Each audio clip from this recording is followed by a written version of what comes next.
అందరికీ నమస్కారం అండి. ఒక విషాదకరమైన సంఘటన. ఈనాడు గ్రూప్ సంస్థల చైర్మన్ గారు, ఈనాడు ఈటీవీ అధినేత రామోజీరావు గారు స్వర్గస్థులయ్యారు.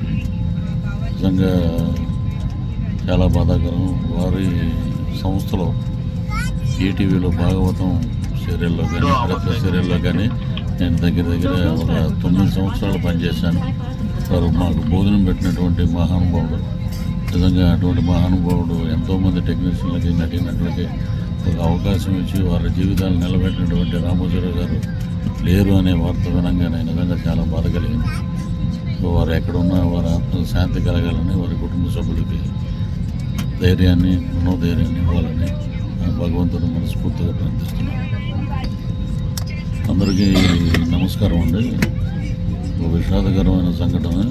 ఈనాడు గ్రూప్ సంస్థల చైర్మన్ గారు, ఈనాడు ఈటీవీ అధినేత రామోజీరావు గారు స్వర్గస్థులయ్యారు. నిజంగా చాలా బాధాకరం. వారి సంస్థలో ఈటీవీలో భాగవతం సీరియల్లో కానీ ప్రతి సీరియల్లో కానీ నేను దగ్గర ఒక 9 సంవత్సరాలు పనిచేశాను. వారు మాకు భోజనం పెట్టినటువంటి మహానుభావుడు. నిజంగా అటువంటి మహానుభావుడు ఎంతోమంది టెక్నీషియన్లకి, నటీనటులకి ఒక అవకాశం ఇచ్చి వారి జీవితాలు నిలబెట్టినటువంటి రామోజీరావు గారు లేరు అనే వార్త వినంగానే నిజంగా చాలా బాధ కలిగింది.